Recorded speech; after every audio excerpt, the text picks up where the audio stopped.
take you back to your growing up years. Tell us a bit about where you were born, how you grew up. I was born in Ijebu General Hospital, May 19th, 1962.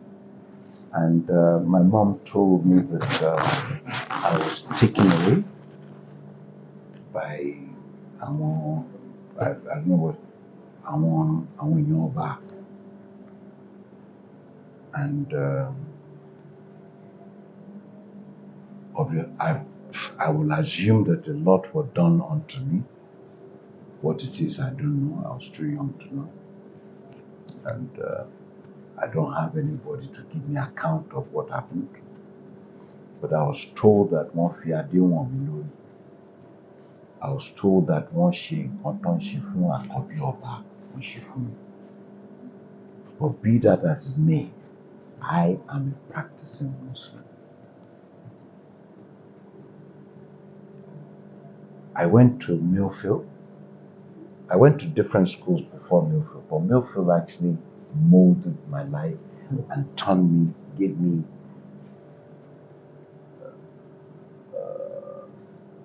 me an opportunity to see life in a different perspective. How? I'm conservative.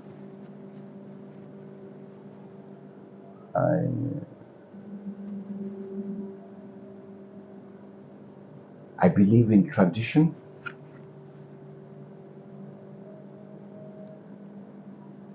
I'm humble, I believe. And growing up in Ijebu,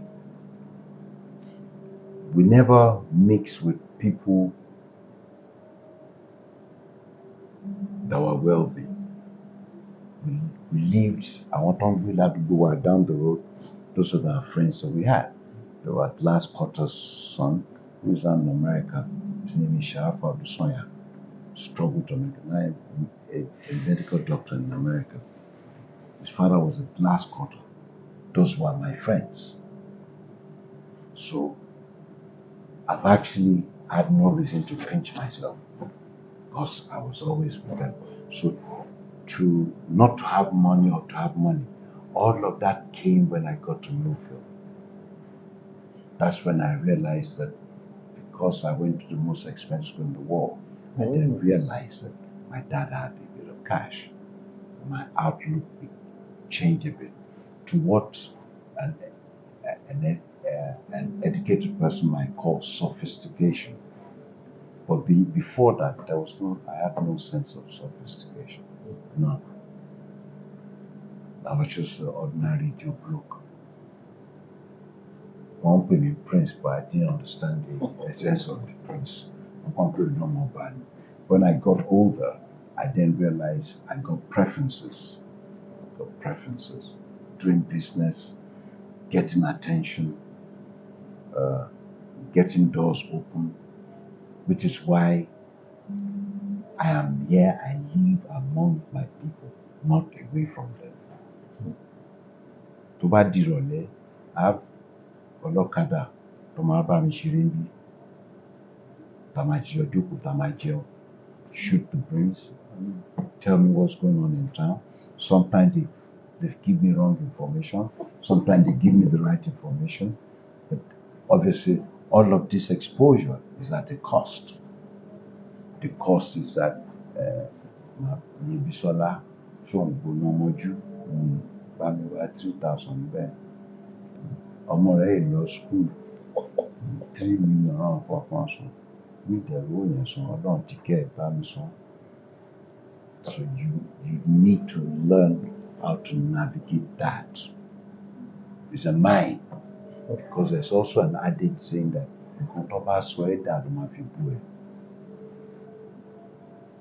so, and like I said, Millfield opened my appetite to Western world.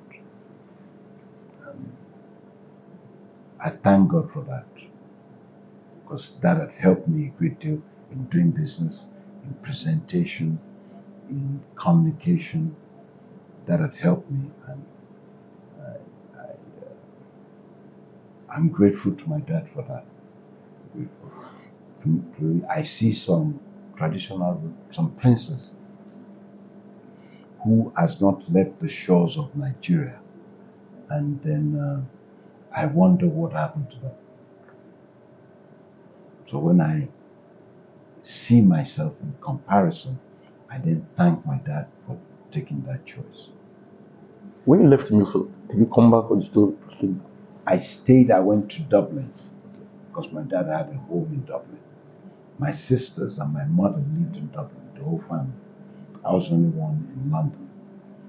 And I spent 2 years in Dublin, then I went to University of Maiduguri, which is where I met Nasiru Adobayo and the Abachas and the Iman Siroma, all of those boys. Yeah.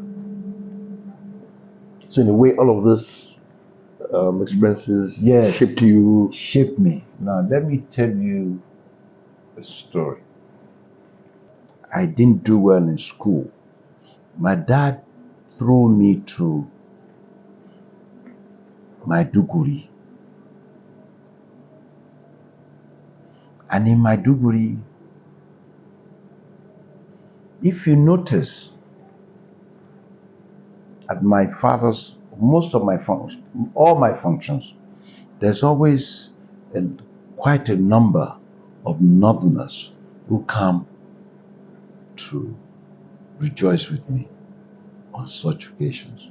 Like we find the Garubas, the Yakasais, the Dagash, they were all here for my dad's birthday, you know, the Adobairos, you know. So it's shaped me a bit and given me a reach out of that rascality. It's given me a reach, and I enjoyed the reach, and I've maintained the reach. Looking back, you do say that Prince Adedit was a misunderstood person. Yes, for those that don't understand me, yes. Some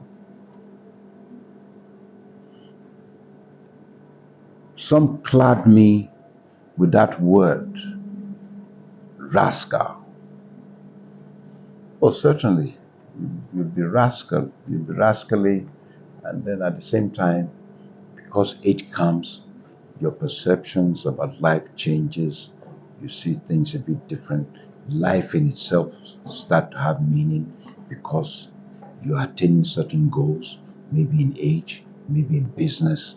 So the way you are to handle this is different. For example, if I earn 20 million naira today, my perception of what to do with it has changed only because I've earned 20 million. Now, that is a stage that I'm going through every day now. I'm becoming a bit more responsible than I was years ago. Life, or should I say, life start to have meaning to me. Then there are things I can do, there are things I shouldn't do. I'm able to differentiate. There are things that I know that, oh, this will cause controversy. This will do this. If you've noticed, the last we spoke, you asked to do an interview. I quietly took me time to decline it. Why I declined it is because I don't want to endear myself that way. I don't want to. So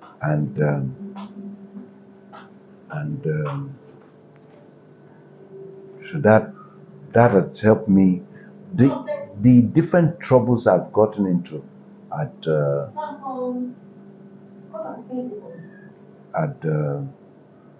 different dispositions I found myself had molded me. Some me need don't want, me ma don't.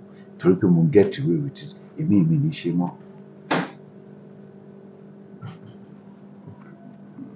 So that's what it is. Your last birthday, how did you celebrate it? He's 67. Nothing. I just got a brand new car from my dad, and I'm rocking the car. Yeah, I'm rocking it. That's all it is. And I'm proud. Yes, your dad's buying you a car. Who cares? I've said to you in the first interview, I make no apologies for who I am. If you remember that interview. I don't. No. I am who I am. I don't want to, there's no need for apology.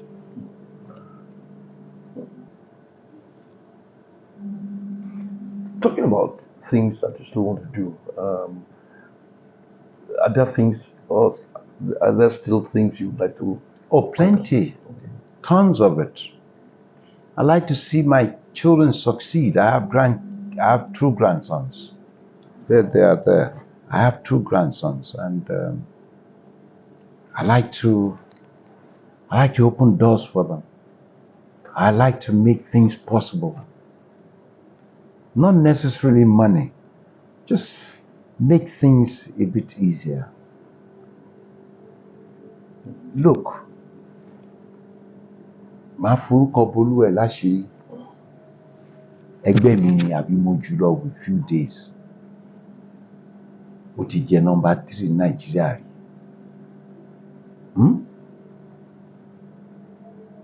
Torí pé bàbá ẹ̀ gbé síbi tó wà, ibi tó lè wọ̀ èmi ò lè wọ̀ àsọmọ ọba.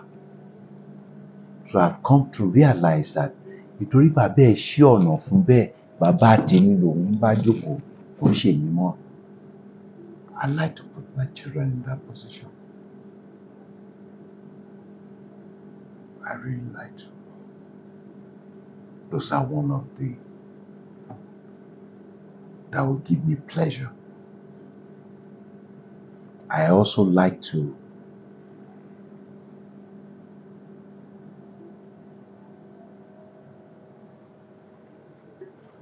serve my people quietly. Just I like to serve them in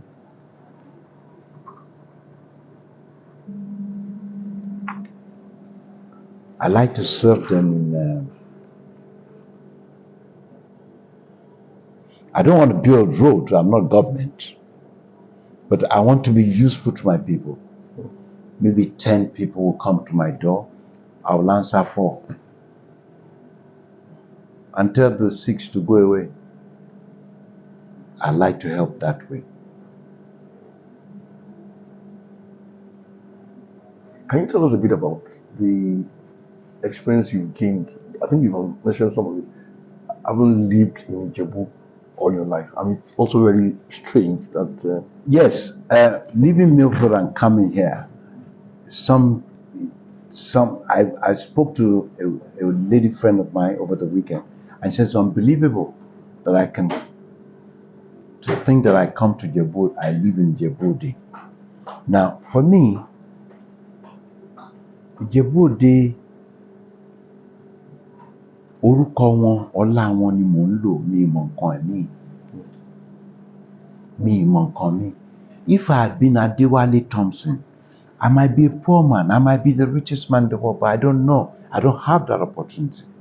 So I like to be with my people. I like to represent my people properly. Let me give you an example. I went with a friend of mine to Olu of Warri's coronation. And as we walked in, they shouted I should remove my cap and shoe because I was going before him.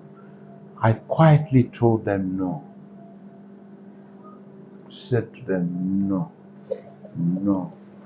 Any other way, if you insist, then I'll go back and I'll go home. But to do that, no. They're asking me.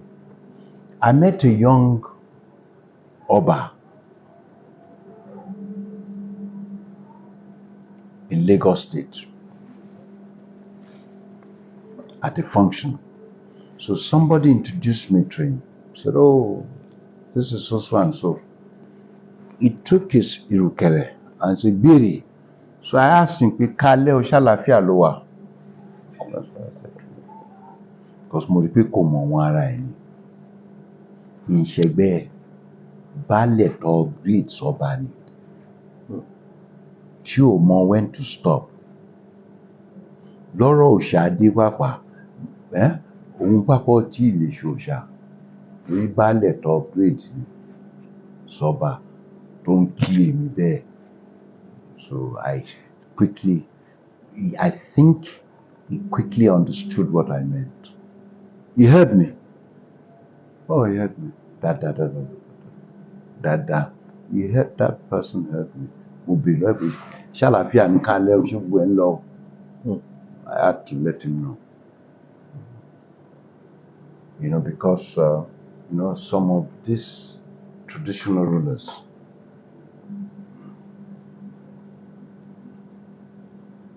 kò sọ́ba kékeré o, but bí ò ṣe sí, I choose which one. Okay, one a young ọba tí mi ṣẹgbẹ́ ẹ̀, ó pè mí, ó ń bá mi sọ̀rọ̀ last month lórí phone, ó lóun fẹ́ kí n ṣe nǹkan kan fún èèyàn kan.